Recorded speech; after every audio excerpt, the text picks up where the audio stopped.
ಪ್ರೀತಿಯ ಸ್ನೇಹಿತರೆ, S N study YouTube ಚಾನಲ್ಗೆ ನಿಮಗೆಲ್ಲರಿಗೂ ಸುಸ್ವಾಗತ ಸ್ನೇಹಿತರೆ. ಕರ್ನಾಟಕ ಸರ್ಕಾರ ಇವತ್ತು ಕರ್ನಾಟಕ ರಾಜ್ಯದಲ್ಲಿ ಕರ್ನಾಟಕ ಸರ್ಕಾರ ಏನು ಮಾಡ್ತಿದೆಯಪ್ಪ ಅಂದರೆ, ಇವತ್ತು ಹಲವಾರು ಉದ್ಯೋಗಗಳ ಒಂದು ನೇಮಕಾತಿಗಳ ಒಂದು ಕೊಡುಗೆ ಅಂತ ಹೇಳ್ಬೋದು ಸ್ನೇಹಿತರೆ.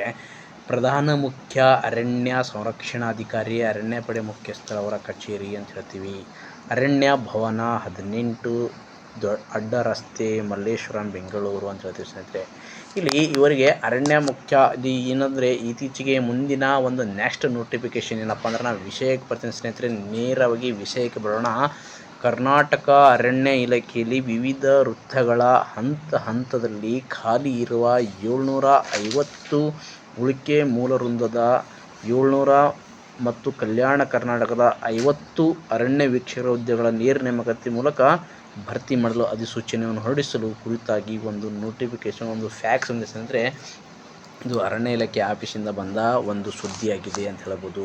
ಅದಕ್ಕಾಗಿ ಯಾರೆಲ್ಲ ಈ ಹುದ್ದೆಗೆ ಅರ್ಹತೆಯನ್ನು ಹೊಂದಿರ್ತೀರಿ, ಇವತ್ತಿನಿಂದ ಏನು ನೋಡೋಕ್ಕಪ್ಪ ಅಂದರೆ ಸ್ಟಡಿ ಕಡೆ ಗಮನ ಕೊಡಿ. ಯಾವ್ಯಾವ ಸಿಲೆಬಸ್ ಇರುತ್ತಾ ಆ ಸಿಲೆಬಸ್ ಕಡೆ ನೋಡಿ. ಯಾಕಂದರೆ ಮುಂದಿನ ದಿನಗಳಲ್ಲಿ ಹಲವಾರು ಕಾಂಪಿಟೇಷನ್ ಯಾವ ರೀತಿ ಇದೆ ಅಂದರೆ ನಿಮಗೆಲ್ಲರಿಗೂ ಗೊತ್ತಿದೆ ಸ್ನೇಹಿತರೆ. ಇವತ್ತಿನ ಒಂದು ದಿನದಲ್ಲಿ ಯಾವ ರೀತಿ ಒಂದು ಸ್ಪರ್ಧಾತ್ಮಕ ಜಗತ್ತಿನಲ್ಲಿ ನೀವೇನೆಲ್ಲ ಕಷ್ಟಪಟ್ಟರೂ ಸಹ 1 ಮಾರ್ಕ್ಸಿನ ಹಿಡಿತು, 2 ಮಾರ್ಕ್ಸಿನ ಹಿಡಿತು ಅಂತ ಈ ಥರ ಆಗಬಾರ್ದು. ಅದಕ್ಕಾಗಿ ಯಾರೆಲ್ಲ ನಿಮ್ಮ ಒಂದು ಅಭಿರುಚಿಯಿಂದ ಯಾರೆಲ್ಲ ಅರ್ಹತೆಯನ್ನು ಹೊಂದಿದ್ರಿ ಅವರೆಲ್ಲ ಓದಿ ಸ್ನೇಹಿತರೆ. ಇಲ್ಲಿ ನೋಡಿ, ಪ್ರತಿ ಲಕ್ಷದಂತೆ 775 ಹುದ್ದೆಗಳು ಅಂದರೆ 750 ಖಾಲಿ ಹುದ್ದೆಗಳನ್ನು 25 ಬ್ಯಾಕ್ಲಾಗ್ ಅರಣ್ಯ ವೀಕ್ಷಕ ಹುದ್ದೆಗಳಿಗೆ ಅಧಿಸೂಚನೆಯನ್ನು ಹೊರಡಿಸಲಾಗಿರುತ್ತದೆ ಅಂತ ಇತ್ತೀಚೆಗೆ ಒಂದು ಮಾಹಿತಿ ಬಂದಿದೆ ಸ್ನೇಹಿತರೆ. ಅದಕ್ಕಾಗಿ ಯಾರೆಲ್ಲ ಇದರ ಅರ್ಹತೆಯನ್ನು ಹೊಂದಿರ್ತೀರಿ ಅವರ ಚೆನ್ನಾಗಿ ನೋಡಿಕೊಳ್ಳಿ ಅಂತ ಹೇಳ್ತೀನಿ ಸ್ನೇಹಿತರೆ. ಇಲ್ಲಿ ನೋಡಿ, ಬೆಂಗಳೂರು ವಿಭಾಗದಲ್ಲಿ ನಾನ್ HKಯಲ್ಲಿ 12 ಪೋಸ್ಟ್ ಇದ್ದಾವೆ. ಬೆಂಗಳೂರು ಗ್ರಾಮಾಂತರ ವಿಭಾಗದಲ್ಲಿ ನಾನ್ HK 8, ರಾಮನಗರ ವಿಭಾಗದಲ್ಲಿ 15 ಪೋಸ್ಟ್ ಇದ್ದಾವೆ ಸ್ನೇಹಿತರೆ. ಅದೇ ರೀತಿ ಕೋಲಾರ ವಿಭಾಗದಲ್ಲಿ ನಾನ್ HK 13, ಚಿಕ್ಕಬಳ್ಳಾಪುರ 4, ಬನ್ನೇರುಘಟ್ಟ ರಾಷ್ಟ್ರೀಯ ಉದ್ಯಾನವನದಲ್ಲಿ 18 ಉದ್ಯೋಗಗಳ ಅರಣ್ಯ ವೀಕ್ಷಕ ಹುದ್ದೆಗಳ ಸಂಖ್ಯೆ ಖಾಲಿ ಇದ್ದಾವೆ ಸ್ನೇಹಿತರೆ. ಅದಕ್ಕೆ ಹೇಳ್ತೀನಿ, ಬೆಂಗಳೂರು ವೃತ್ತದಲ್ಲಿ ಒಟ್ಟಾರೆಯಾಗಿ 70 ಹುದ್ದೆಗಳಿದ್ದಾವೆ. ಬೆಳಗಾವಿ ವಿಭಾಗ 22, ಗೋಕಾಕ್ ವಿಭಾಗ 5, ಬಾಗಲಕೋಟೆ ವಿಭಾಗ 5, ವಿಜಾಪುರ ವಿಭಾಗ 1. ಅದೇ ರೀತಿ ನೋಡಿ, ಸಾಮಾಜಿಕ ಅರಣ್ಯ ವಿಭಾಗ ಬಾಗಲಕೋಟೆ 3. ಅದೇ ರೀತಿ ಕಾರ್ಯಯೋಜನೆ ಬೆಳಗಾವಿ 2, ಸಂಶೋಧನಾ ವಲಯ ಬೆಳಗಾವಿ 2, ಸಂಶೋಧನಾ ವಲಯ ಬಾದಾಮಿ 2. ಬೆಳಗಾವಿ ವೃತ್ತ ಒಟ್ಟು 42 ಪೋಸ್ಟ್ಗಳ ಖಾಲಿ ಅಂದರೆ. ಬಳ್ಳಾರಿ ವಿಭಾಗದಲ್ಲಿ ನಾನ್ HK ವಿಭಾಗದಲ್ಲಿ 20 ಪೋಸ್ಟು, ವಿಜಯನಗರ ವಿಭಾಗದಲ್ಲಿ ಅಂದರೆ HK ವಿಭಾಗದಲ್ಲಿ 22 ಪೋಸ್ಟು, ಚಿತ್ರದುರ್ಗ ನಾನ್ HK 9, ದಾವಣಗೆರೆ 5, ಕೊಪ್ಪಳ ವಿಭಾಗದಲ್ಲಿ HKದಲ್ಲಿ 1 ಪೋಸ್ಟ್ ಇದೆ ಸ್ನೇಹಿತರೆ. ಅದೇ ರೀತಿ ಸಂಶೋಧನಾ ವಲಯ ಬಳ್ಳಾರಿ ಸಹ 1 ಪೋಸ್ಟ್ ಇದೆ. ಕಾರ್ಯಯೋಜನೆ ಬಳ್ಳಾರಿಯಲ್ಲಿ HKಯಲ್ಲಿ ವಿಭಾಗದಲ್ಲಿ 1 ಪೋಸ್ಟು, ಅಟಲ್ ಬಿಹಾರಿ ವಾಜಪೇಯಿ ಮತ್ತು ಜಿಯೋಲಾಜಿಕ್ ಪಾರ್ಕ್ ಕಮಲಾಪುರ್ ಅಂತ ಇದೆ ಸ್ನೇಹಿತರೆ. ಇಲ್ಲಿ ಸಹ 1 HK ಪೋಸ್ಟಲ್ಲಿದೆ. ಸಂಶೋಧನಾ ವಲಯ ಚಳ್ಳಕೆರೆ ಅಂತ 2 ಪೋಸ್ಟ್ ಇದೆ ಸ್ನೇಹಿತರೆ ನಾನ್ HK ವಿಭಾಗದಲ್ಲಿ. ಅಡುಮಲ್ಲೇಶ್ವರ ಕಿರು ಮೃಗಾಲಯ ಚಿತ್ರದುರ್ಗದಲ್ಲಿ 1 ಪೋಸ್ಟ್ ಇದೆ ಅಂತ ಹೇಳ್ತೀವಿ. ಬಳ್ಳಾರಿ ವೃತ್ತದಲ್ಲಿ 46 ಪೋಸ್ಟ್ ಇದೆ ಸ್ನೇಹಿತರೆ, 46, 17 ನಾನ್ HK, 46 HK ಪೋಸ್ಟ್ ಇದ್ದಾವೆ ಅಂತ ಹೇಳ್ತೀವಿ. ಇದೇ ರೀತಿ ಎಲ್ಲ ವಿಭಾಗದಲ್ಲಿ ಸಹ ಚಾಮರಾಜನಗರದಲ್ಲಿ ಕಂಡು ಬಂದವೆ. ಇದೇ ರೀತಿ ಎಲ್ಲ ವಿಭಾಗದಲ್ಲಿ ಸಹ ಉದ್ಯೋಗಗಳ ಒಂದು ಮಾಹಿತಿ ಇದೆ ಸ್ನೇಹಿತರೆ. ಆ ಮಾಹಿತಿನ ಸಂಪೂರ್ಣವಾಗಿ ನೋಡಿಕೊಳ್ಳ್ರಿ. ಮುಂದಿನ ದಿನದಲ್ಲಿ ಇದನ್ನು 700 ನಾನ್ HK ಆಗಿದ್ದಾವೆ ಸ್ನೇಹಿತರೆ, 50 HK ವಿಭಾಗದಲ್ಲಿ ಪೋಸ್ಟ್ ಖಾಲಿ ಇದ್ದಾವೆ ಅಂತ ಹೇಳ್ತೀವಿ.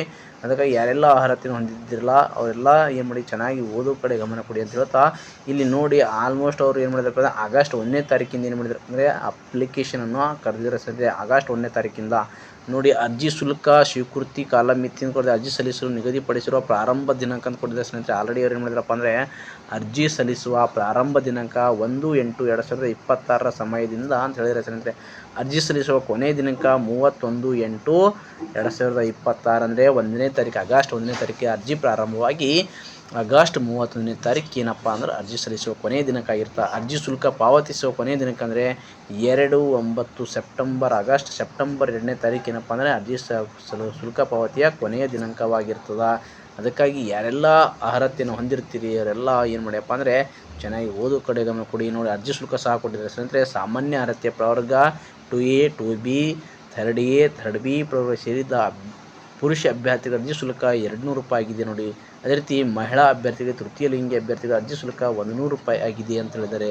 ಅದೇ ರೀತಿ ನೋಡಿ, ಪರಿಶಿಷ್ಟ ಜಾತಿ ಮತ್ತು ಪರಿಶಿಷ್ಟ ಪಂಗಡ ಮತ್ತು ಪ್ರವರ್ಗ 1ಕ್ಕೆ ಸೇರಿದ ಅಭ್ಯರ್ಥಿಗಳಾಗಿದ್ದರೆ ಪುರುಷ ಅಭ್ಯರ್ಥಿಗಳಿಗೆ 100 ರೂಪಾಯಿ ಶುಲ್ಕ ಆಗಿದೆ ಸ್ನೇಹಿತರೆ. ಅಂದರೆ ಪರಿಶಿಷ್ಟ ಜಾತಿ, ಪರಿಶಿಷ್ಟ ಪಂಗಡ ಮತ್ತು ಪ್ರವರ್ಗ 1ಕ್ಕೆ ಸೇರಿದ ಅಭ್ಯರ್ಥಿಗಳು, ಪುರುಷ ಅಭ್ಯರ್ಥಿಗಳಿಗೆ 100 ರೂಪಾಯಿ ಇದೆ. ಮಹಿಳಾ ಅಭ್ಯರ್ಥಿಗಳ ತೃತೀಯ ಲಿಂಗಿ ಅಭ್ಯರ್ಥಿಗಳಿಗೆ ಅಥವಾ ಮಹಿಳಾ ಅಭ್ಯರ್ಥಿಗಳಾದರೆ ಅವರಿಗೆ 50 ರೂಪಾಯಿ ಶುಲ್ಕ ಅವಧಿ ಇದೆ ಸ್ನೇಹಿತರೆ. ಸರ್ಕಾರದ ಸುತ್ತಲ ಸಂಖ್ಯೆ ಆಗಿದೆ ಸ್ನೇಹಿತರೆ. ಇದು ಸರ್ಕಾರದ ಸುತ್ತಲ ಸಂಖ್ಯೆ ಅಂತ ಹೇಳ್ಬೋದು 28/12/2016 ಅನ್ವಯ ಅಂಗವಿಕಲ ಅಭ್ಯರ್ಥಿಗಳಿಗೆ ಅರ್ಜಿ ಶುಲ್ಕದಿಂದ ವಿನಾಯಿತಿ ನೀಡಲಾಗಿದೆ ಅಂತ ಸಹ ಹೇಳಲಾಗಿದೆ ನೋಡಿ. ಅದಕ್ಕಾಗಿ ನೀವೆಲ್ಲ ಮುಂದಿನ ದಿನಗಳಲ್ಲಿ ಯಾರೆಲ್ಲ ಅರ್ಜಿ ಶುಲ್ಕ ಪಾವತಿ ವಿಧಾನ ಯಾವ ರೀತಿ ಇರ್ತದೆ, ಮುಂದಿನ ಒಂದು ನೋಟಿಫಿಕೇಷನ್ ಆದ ಸಂದರ್ಭದಲ್ಲಿ ನಿಮಗೆ ಸವಿವರ ಮಾಹಿತಿ ಸಿಗ್ತದೆ ಸ್ನೇಹಿತರೆ. ಮುಂದಿನ ಒಂದು ನೋಟಿಫಿಕೇಷನ್ಗೆ ನೀವು ಏನು ಮಾಡಬೇಕಪ್ಪ ಅಂದರೆ, ನೀವು ಅರಣ್ಯ ಇಲಾಖೆಯ ಒಂದು ವೀಕ್ಷಕರಾಗಬೇಕಾದ್ರೆ ಚೆನ್ನಾಗಿ ಸ್ಟಡಿ ಮಾಡಿ, ಸಿಲೆಬಸ್ ಯಾವುದು ಇರ್ತದೆ ಅದೆಲ್ಲ ಸಹ ನೋಡಿ. ಅರ್ಹತೆ ಕೊಟ್ಟಿದ್ದಾರೆ ವಿದ್ಯಾರ್ಹತೆ ನೋಡಿ, ವಿದ್ಯಾರ್ಹತೆ ಸಹ ಕೊಟ್ಟಿದ್ದಾರೆ. ವಿದ್ಯಾರ್ಥಿ ಕರ್ನಾಟಕ ಪ್ರೌಢ ಶಿಕ್ಷಣ ಮಂಡಳಿಯ SLC ನೋಡಿ, ವಿದ್ಯಾರ್ಥಿ ಕರ್ನಾಟಕ ಪ್ರೌಢ ಶಿಕ್ಷಣ ಪರೀಕ್ಷಾ ಮಂಡಳಿಯ SLC ಅಥವಾ SLC ವಿದ್ಯಾರ್ಥಿ ತಸ್ಮಾತ್ ವಿದ್ಯಾರ್ಥಿ ಅರ್ಜಿ ಸಲ್ಲಿಸಲು ನಿಮಗೆ ದಿನಾಂಕಕ್ಕೆ ಹೊಂದಿರಬೇಕು ಅಂತ ಹೇಳಿದ್ದಾರೆ. ಓಕೆನಾ. ಅದೇ ರೀತಿ CBSE ಮತ್ತು ಅಂದರೆ ವಿಶೇಷ ಸೂಚನೆ ಸರ್ಕಾರ ಸುತ್ತಲ ಸಂಖ್ಯೆ ಈ ರೀತಿ ಅಂದರೆ ಇದೆಲ್ಲ ಕೊಟ್ಟಿರ್ತಾರೆ. ಅದ್ರ ಪ್ರಕಾರ ನೀವು ಏನು ನೋಡೋಕ್ಕಪ್ಪ ಅಂದರೆ ಅರ್ಹತೆಗಳ ಸಹ ಏನೇನು ವಯೋಮಿತಿ ಇದೆ ನೋಡಿ. 18 ವರ್ಷ ವಯಸ್ಸು ಪೂರೈಸತಕ್ಕದ್ದು, ಗರಿಷ್ಠ ವಯೋಮಿತಿ ಆಗಿರತಕ್ಕದ್ದು ಅಂತ ಹೇಳಿದ್ದಾರೆ. ಇಲ್ಲಿ ನೋಡಿ, ಸಾಮಾನ್ಯ ಅಭ್ಯರ್ಥಿಗಳು ಗರಿಷ್ಠ ವಯೋಮಿತಿ 30 ವರ್ಷ ಆಗಿದೆ. ಅದೇ ರೀತಿ ಪ್ರವರ್ಗ 2A, 2B, 3A, 3B ಹಿಂದುಳಿದವರಿಗೆ ಕನಿಷ್ಠ 32 ವರ್ಷ ಆಗಿದೆ ಸ್ನೇಹಿತರೆ ಅಂತ ಹೇಳ್ಬೋದು. ಅದೇ ರೀತಿ ಪರಿಶಿಷ್ಟ ಜಾತಿ, ಪರಿಶಿಷ್ಟ ಪಂಗಡ ಪ್ರವರ್ಗ 1 ಅಭ್ಯರ್ಥಿ ಸೇರಿದರೆ 33 ವರ್ಷಗಳಾಗಿದೆ ಅಂತ ಹೇಳ್ಬೋದು. ಸಾಮಾಜಿಕ ಸೈನಿಕರಿಗೆ ವಯೋಮಿತಿ ನೋಡಿ, ಅಂದರೆ ಮಾಜಿ ಸೈನಿಕರಿಗೆ ಏನಪ್ಪ ಅಂದರೆ ವಯೋಮಿತಿ ಸಡಿಲಿಕೆ ಕೊಟ್ಟಿದ್ದಾರೆ ಸ್ನೇಹಿತರೆ. ಅವರಿಗೂ ಸಹ ಒಂದು ಸಂಬಂಧಪಡ್ತದೆ ಅಂತ ಹೇಳ್ತೀವಿ. 3 ವರ್ಷಗಳ ಒಂದು ಸಡಿಲಿಕೆ ಇದೆ. ಅರಣ್ಯ ಪ್ರೇಕ್ಷಕ ವಯೋಮಿತಿ ಅರಣ್ಯದಲ್ಲಿ ಅಂದರೆ ಅಧಿಸೂಚನೆ ದಿನಾಂಕ ಅರಣ್ಯ ಇಲಾಖೆಯಲ್ಲಿ ನಿರಂತರ ಕನಿಷ್ಠ 5 ವರ್ಷಗಳ ಸೇವೆಯನ್ನು ಅರಣ್ಯ ಪ್ರೇಕ್ಷಕರಾಗಿ ಪೂರೈಸಿದ ಪ್ರಸ್ತುತ ಅರಣ್ಯ ಪ್ರೇಕ್ಷಕರ ಸೇವೆಯನ್ನು ಇದ್ದು ನಿಶ್ಚಿತ ಗೌರವವನ್ನು ಪಡೆಯುವ ಅರಣ್ಯ ಪ್ರೇಕ್ಷಕರಿಗೆ ಮಾತ್ರ ಈ ಕೆಳಗಿನ ವಯೋಮಿತಿ ಅನ್ವಯವಾಗುವುದು. ಸಾಮಾನ್ಯ ಅಭ್ಯರ್ಥಿ ಇದ್ದರೆ 40 ವರ್ಷ, ಪ್ರವರ್ಗ 2A, 2B, 3B ಇದ್ದರೆ 42 ವರ್ಷ ಅಂತ ಹೇಳ್ತೀವಿ.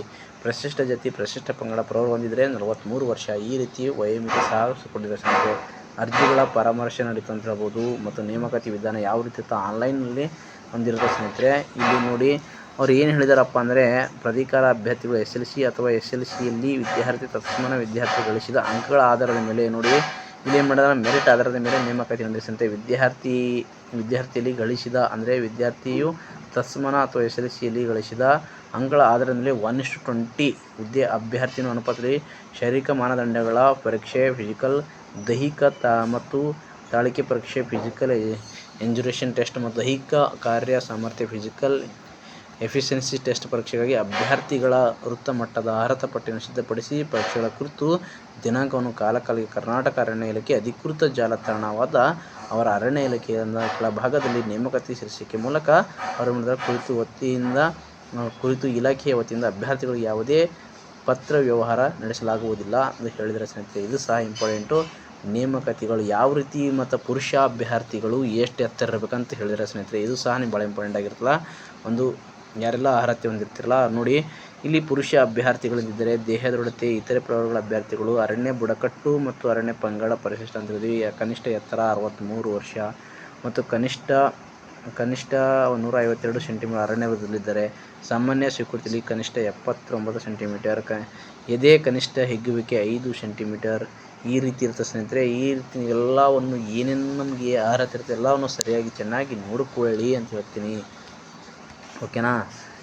ಈ ರೀತಿ ಇರ್ತದೆ. ಒಂದೊಳ್ಳೆ ನೋಡ್ಕೊಳ್ಳಿ. ದೂರದೃಷ್ಟಿ, ಕಣ್ಣು ಹೆಂಗಿರ್ತವೆ, ಎಲ್ಲಿಲ್ಲ ವಿವರಗಳು, ದೀಪ ಮತ್ತು ಅಭ್ಯರ್ಥಿಗಳ ನಡುವಿನ ಅಂತರ ಈ ರೀತಿ ಕೊಟ್ಟಿದ್ದಾರೆ. ಎಲ್ಲವನ್ನು ಸರಿಯಾಗಿ ಪುರುಷ ಅಭ್ಯರ್ಥಿಗಳು 1,600 ಮೀಟರ್ ಓಟ ಇರ್ತದೆ, 7 ನಿಮಿಷಗಳ ಅವಧಿ ಇರ್ತದೆ. ಮಹಿಳಾ ಅಭ್ಯರ್ಥಿಗಳು 1,000 ಮೀಟರ್ ಓಟ ಇರ್ತದೆ ಸ್ನೇಹಿತರೆ, 6 ನಿಮಿಷ ಇರ್ತದೆ. ಈ ರೀತಿ ದೈಹಿಕ ತಾಳ್ಮೆಗೆ ಪರೀಕ್ಷೆ ನಡೀತಾ ಇರುತ್ತೆ ಅಂತ ಹೇಳ್ಬೋದು. ಕ್ರೀಡಾಕೂಟ ಅಭ್ಯರ್ಥಿಗಳು 100 ಮೀಟರ್ ಕ್ರೀಡಾ ಚಟುವಟಿಕೆ ಇರ್ತದೆ. ಇಲ್ಲೆಲ್ಲ ಇರ್ತದೆ ಸ್ನೇಹಿತರೆ. ಇದರಲ್ಲಿ ಸಂಪೂರ್ಣವಾಗಿ ಸವಿವರವಾಗಿ 27 ಪೇಜ್ ಇದೆ ಸ್ನೇಹಿತರೆ. 27 ಪೇಜ್ನಲ್ಲಿ ಏನೇನು ಬರ್ತದೆ ಎಲ್ಲವನ್ನು ಸರಿಯಾಗಿ ನೋಡಿಕೊಳ್ಳಿ ಅಂತ ಹೇಳ್ತೀನಿ. ಯಾಕಂದರೆ ಯಾರೆಲ್ಲ ಅರ್ಹತೆ ಹೊಂದಿರ್ತೀರಿ ಇದು ಮೆರಿಟ್ ಆಧಾರದ ಮೇಲೆ 1:20 ಆಯ್ಕೆ ಮಾಡಿದ ಮತ್ತು ಪರೀಕ್ಷೆಯಲ್ಲಿ ಪಾಸಾದ ಅಭ್ಯರ್ಥಿಗಳು ನೋಡಿ. ಗ್ರಾಮೀಣ ಅಭ್ಯರ್ಥಿಗಳು ಮೀಸಲಾತಿಗೆ ಸ್ನೇಹಿತರೆ 1ನೇ ತರಗತಿಯಿಂದ 10ನೇ ತರಗತಿವರೆಗೂ ಗ್ರಾಮೀಣ ಪ್ರದೇಶದಲ್ಲಿ ವಿದ್ಯಾಭ್ಯಾಸ ಮಾಡಿದ ವಿದ್ಯಾರ್ಥಿಗಳಿಗೆ ಸಂಬಂಧಪಟ್ಟಿದೆ ಅಂತ ಹೇಳ್ಬೋದು. ಓಕೆನಾ. ತೃತೀಯ ಲಿಂಗಿಗಳ ಅಭ್ಯರ್ಥಿಗಳಿಗೆ ಕರ್ನಾಟಕ ರಾಜ್ಯದಲ್ಲಿ ತೃತೀಯ ಲಿಂಗಿಗಳಿಗೆ 1% ಮೀಸಲಾತಿ ನೀಡಿದೆ ಸ್ನೇಹಿತರೆ. ಅದಕ್ಕಾಗಿ ಇದು ಸಹ ಭಾಳ ಇಂಪಾರ್ಟೆಂಟ್ ಆಗಿರುತ್ತೆ ಅಂತ ಹೇಳ್ತೀನಿ. ಸ್ಥಳೀಯ ಅರಣ್ಯ ಬುಡಕಟ್ಟು ಅವರಿಗೂ ಸಹ ಮೀಸಲಾತಿ ಇದೆ. ಇನ್ನು ಇದೇ ರೀತಿ ನೀವು ನೋಡ್ಕೋತದೆ ಅರಣ್ಯ ವೀಕ್ಷಕರ ಹುದ್ದೆಗಳ ಸೂಚನೆಗಳು ಏನೇನಿದ್ದಾವೆ ಮತ್ತು ಅರಣ್ಯ ವೀಕ್ಷಕರ ವೃತ್ತಿ ಬುನಾದಿ ತರಬೇತಿ ಅವಧಿ ಎಷ್ಟಿರುತ್ತೆ? 6 ತಿಂಗಳಿದೆ ಸ್ನೇಹಿತರೆ. ಪರೀಕ್ಷಾ ಅವಧಿ ತರಬೇತಿ ಅವಧಿ 36 ತಿಂಗಳಿದ್ದಾವೆ. ಈ ರೀತಿ ಗಮನಿಸಬೇಕಾದ ಅಂಶಗಳು ಸಹ ಇದ್ದಾವೆ. ಎಲ್ಲವನ್ನು ಸಹ ವಿವರವಾಗಿ ಕೊಟ್ಟಿದ್ದಾರೆ ಸ್ನೇಹಿತರೆ ಈ ಒಂದು ಇದರಲ್ಲಿ ಅಂತ ಹೇಳ್ಬೋದು. ಅದಕ್ಕಾಗಿ ನೀವೆಲ್ಲ ಚೆನ್ನಾಗಿ ನೋಡಿಕೊಳ್ಳಿ. ಇದ್ರ ಬಗ್ಗೆ ಸಂಪೂರ್ಣವಾದ ಒಂದು ಮಾಹಿತಿ ಕೊಟ್ಟಿದ್ದೀನಿ ಅಂತ ಹೇಳ್ತೀನಿ. ಮುಂದಿನ ಒಂದು ಯಾವುದೇ ನೋಟಿಫಿಕೇಷನ್ ಬಂದಾಗ ಮಾಹಿತಿ ಕೊಡ್ತೀನಿ ಸ್ನೇಹಿತರೆ. ಅದಕ್ಕಾಗಿ ನಮ್ಮ SN ಸ್ಟಡಿ ಯೂಟ್ಯೂಬ್ ಚಾನಲ್ ಇನ್ನೂ ನೀವು ಏನು ಮಾಡಿಯಪ್ಪ ಅಂದರೆ ಸಬ್ಸ್ಕ್ರೈಬ್ ಮಾಡಿ, ಲೈಕ್ ಮಾಡಿ ಮತ್ತು ಫಾಲೋ ಅಪ್ ಮಾಡಿ, ನಿಮ್ಮ ಸ್ನೇಹಿತರನ್ನು ಶೇರ್ ಮಾಡಿ ಅಂತ ಹೇಳ್ತಾ ಮತ್ತೊಮ್ಮೆ ಯಾವುದಾದ್ರೂ ನೋಟಿಫಿಕೇಷನ್ ಆದರೆ ಮತ್ತು ಅದ್ರ ಬಗ್ಗೆ ಏನಾದರೂ ಇನ್ಫಾರ್ಮೇಷನ್ ಇದ್ದರೆ ಮತ್ತೆ ನಿಮ್ಮೊಂದಿಗೆ ಹಂಚಿಕೊಳ್ತೀನಿ ಸ್ನೇಹಿತರೆ. ಧನ್ಯವಾದಗಳು.